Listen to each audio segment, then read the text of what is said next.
Assalamualaikum warahmatullahi wabarakatuh.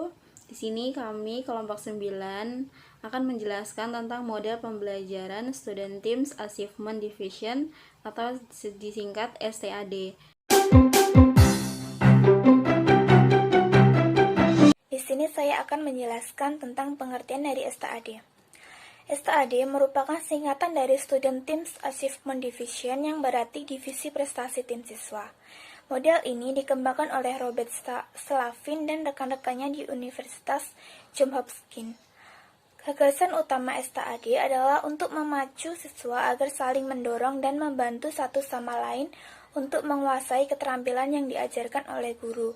STAD adalah model pembelajaran kooperatif yang mengacu pada kerjasama siswa melalui belajar dalam kelompok yang anggotanya beragam, baik dalam kemampuan akademik maupun latar belakang agar tercipta saling mendorong dan membantu satu sama lain dalam suasana sosial yang beragam untuk menguasai keterampilan yang dipelajarinya. Model pembelajaran kooperatif tipe STAD merupakan pendekatan kooperatif learning yang menekankan pada aktivitas dan interaksi di antara siswa untuk saling memotivasi dan saling membantu dalam menguasai materi pelajaran guna mencapai prestasi yang maksimal. Guru yang menggunakan STAD akan mengajukan informasi akademik baru kepada siswa setiap minggu menggunakan prestasi verbal maupun teks. Menurut Slavin, ada 5 komponen utama dalam pembelajaran kooperatif tipe metode STAD, yaitu 1. Penyajian kelas. Penyajian kelas merupakan penyajian materi yang dilakukan guru secara klasikal dengan menggunakan prestasi verbal atau teks. Penyajian difokuskan pada konsep-konsep dari materi yang dibahas. Setelah penyajian materi, siswa bekerja pada kelompok untuk menuntaskan materi pelajaran melalui tutorial, kuis, atau diskusi. 2 adalah menetapkan siswa dalam kelompok. Kelompok menjadi hal yang sangat penting dalam STAD karena di dalam kelompok harus tercipta suatu kerja kooperatif antar siswa untuk mencapai kemampuan akademik yang diharapkan. Fungsi dibentuknya kelompok adalah untuk saling meyakinkan bahwa setiap anggota kelompok dapat bekerja sama dalam belajar, lebih khusus lagi untuk mempersiapkan anggota kelompok dalam menghadapi tes individu. Kelompok yang dibentuk sebaiknya terdiri dari 1 siswa dari kelompok atas, 1 siswa dari kelompok bawah, dan 2 siswa dari kelompok sedang. Guru perlu mempertimbangkan agar jangan sampai terjadi pertentangan antara anggota dalam satu kelompok, walaupun ini tidak berarti siswa dapat menentukan sendiri teman sekelompoknya. 3 adalah kuis dan tes. Siswa diberi tes individual setelah melaksanakan 1 atau 2 kali penyajian kelas dan bekerja serta berlatih dalam kelompok. Siswa harus menyadari bahwa usaha dan keberhasilan mereka nantinya akan memberikan sumbangan yang sangat berharga bagi kesuksesan kelompok. 4 adalah skor peningkatan individual. Skor peningkatan individual berguna untuk memotivasi agar bekerja keras memperoleh hasil yang baik dibandingkan dengan sebelumnya. Skor peningkatan individual dihitung berdasarkan skor dasar dan skor tes. Skor dasar dapat diambil dari skor tes yang paling akhir dimiliki siswa. Nilai pretest yang dilakukan oleh guru sebelumnya melaksanakan pembelajaran kooperatif metode STAD. Kelima adalah pengakuan kelompok. Pengakuan kelompok dilakukan dengan memberikan penghargaan atas usaha yang telah dilakukan kelompok selama belajar.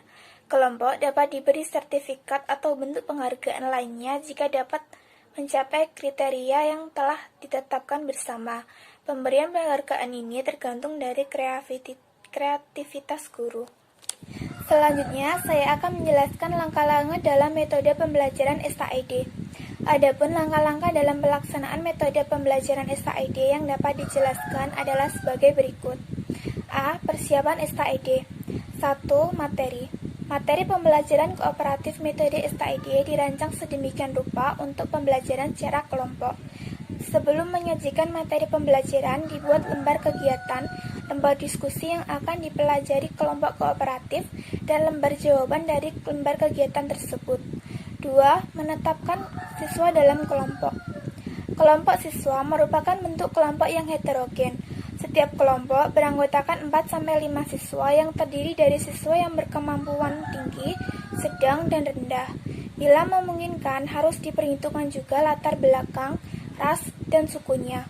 Guru tidak boleh membiarkan siswa memilih kelompoknya sendiri. Hal ini akan cenderung siswa untuk memilih teman yang disenanginya saja. 3. Menentukan skor awal. Skor awal dapat diambil melalui pretest yang dilakukan guru sebelum pembelajaran kooperatif metode STID dimulai, atau dari skor paling akhir yang dimiliki oleh siswa. Selain itu, skor awal dapat diambil dari nilai rapor siswa pada semester sebelumnya. 4. Kerja sama kelompok. Sebelum memulai pembelajaran kooperatif, sebaiknya diawali dengan latihan-latihan kerja sama kelompok. Hal ini merupakan kesempatan bagi setiap kelompok untuk melakukan hal-hal yang menyenangkan dan saling mengenal antara anggota kelompok. 5. Jadwal aktivitas. STID terdiri dari 5 kegiatan pengajaran yang teratur, yaitu penyampaian materi pelajaran oleh guru, kerja kelompok, tes penghargaan kelompok, dan laporan berkala kelas. B. Setiap kelompok mengajar. Setiap pembelajaran dalam STID dimulai dalam prestasi kelas yang meliputi pendahuluan, pengembangan, petunjuk praktis, aktivitas kelompok, dan kuis. C. Kegiatan kelompok. 1. Pada hari pertama kegiatan STID, guru sebaiknya menjelaskan apa yang dimaksud bekerja dalam kelompok. 2. Guru dapat mendorong siswa dengan menambahkan peraturan-peraturan lain sesuai dengan kesepakatan bersama. 3. Guru dapat melakukan pengawasan kepada setiap kelompok selama siswa bekerja dalam kelompok. Sesekali, guru dapat mendekati kelompok tersebut untuk mendengarkan bagaimana anggota kelompok tersebut berdiskusi. D. Kuis atau tes. Setelah siswa bekerja dalam kelompok kurang lebih 2 kali penyajian, guru memberikan kuis atau tes individual. Setiap siswa menerima 1 lembar kuis. Waktu yang disediakan guru untuk kuis adalah setengah sampai 1 jam pelajaran. Hasil dari kuis tersebut kemudian diberi skor yang akan disumbangkan sebagai skor kelompok. E. Penghargaan kelompok. 1. Siswa menghitung skor individu dan kelompok. Setelah diadakan kuis, guru menghitung dan skor perkembangan individu dan skor kelompok berdasarkan tentang skor yang diperoleh setiap individu. Skor perkembangan ditentukan berdasarkan skor awal siswa. 2. Menghargai hasil belajar kelompok. Setelah guru menghitung kelompok perkembangan individu dan skor kelompok, guru mengumumkan kelompok yang memperoleh poin peningkatan tertinggi. Setelah itu, guru memberikan penghargaan dan kelompok tersebut yang berupa sertifikat atau berupa pujian. F. Mengembalikan kumpulan kuis yang pertama. Guru mengembalikan kumpulan kuis pertama kepada siswa. Selanjutnya, saya akan membahas kelebihan dan kekurangan tipe STID. Pembelajaran kooperatif tipe STID mempunyai beberapa kekurangan dan keuntungan. Beberapa keuntungannya antara lain adalah 1. Setiap anggota kelompok mendapatkan tugas. 2. Interaksi langsung antar siswa dalam kelompok. 3. Melatih siswa mengembangkan keterampilan sosial. 4. Membiasakan siswa menghargai pendapat orang lain. 5. Meningkatkan kemampuan siswa dalam berbicara dan berbuat, sehingga akademiknya pun meningkat. 6. Memberikan peluang kepada siswa untuk berani bertanya dan mengungkapkan pendapatnya. 7. Memfasilitasi terwujudnya rasa persaudaraan dan kesetiakawanan. 8. Terlaksanakannya pembelajaran yang berpusat pada siswa, sehingga waktu yang tersedia hampir seluruhnya digunakan oleh siswa untuk kegiatan pembelajaran. 9. Memberikan peluang munculnya sikap-sikap positif siswa.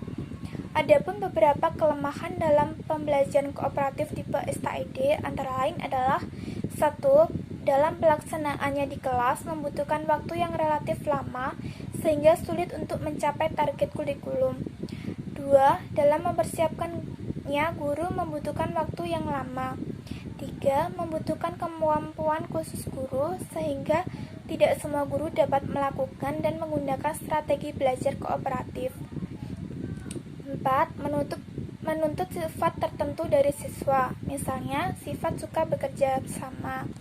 Pada prinsipnya, yang digunakan tadi bukanlah merupakan kekurangan, tetapi merupakan kendala yang dihadapi dalam pembelajaran. Kendala tersebut ada yang bisa diatasi dan tidak bisa diatasi. Selanjutnya di sini saya akan menjelaskan tentang model pembelajaran Student Team Achievement Division atau disingkat STAD. Model pembelajaran kooperatif tipe Student Team Achievement Division yang dikembangkan oleh Robert Slavin dan teman-temannya di Universitas Johns Hopkins pada tahun 1945. Merupakan pembelajaran kooperatif yang paling sederhana dan merupakan pembelajaran kooperatif yang cocok digunakan oleh guru yang baru memulai menggunakan pembelajaran kooperatif. Student Team Achievement Division adalah salah satu tipe pembelajaran kooperatif yang paling sederhana.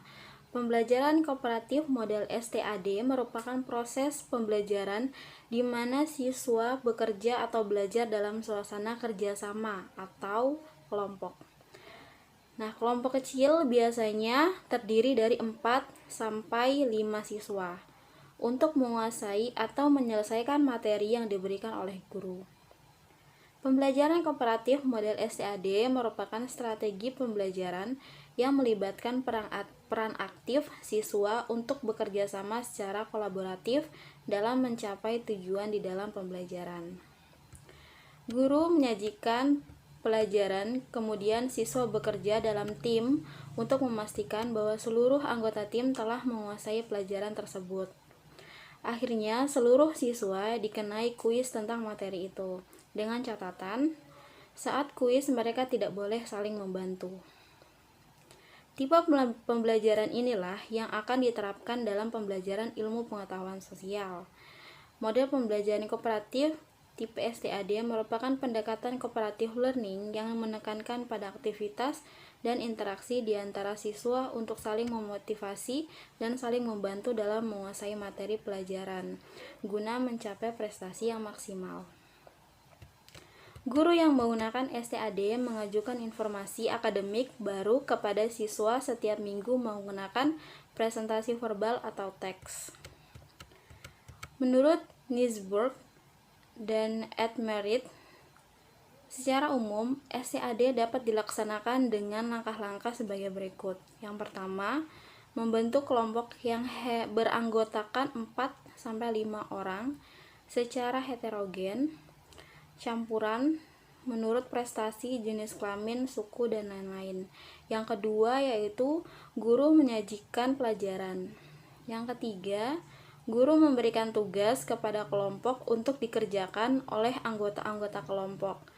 Anggota kelompok yang sudah memahami materi diharapkan menjelaskan apa yang sudah dimengertinya kepada anggota kelompok yang lain, sampai setiap anggota kelompok tersebut memahami materi yang dimaksud. Yang keempat, guru memberikan kuis atau pertanyaan kepada seluruh siswa. Pada saat mengerjakan kuis atau pertanyaan, siswa harus bekerja sendiri. Yang kelima yaitu memberi evaluasi.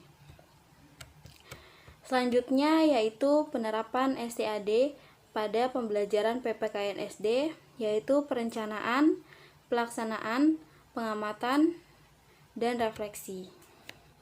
Dengan adanya penerapan ini, terdapat peningkatan keaktifan belajar siswa pada penerapan model pembelajaran kooperatif tipe STAD.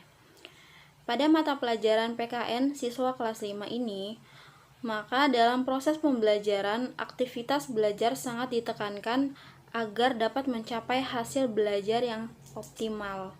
Penelitian tindakan kelas menggunakan model pembelajaran Student Teams Achievement Division atau disingkat STAD telah tercapai perubahan tingkah laku siswa baik dalam aktivitas maupun hasil belajar siswa. Terima kasih.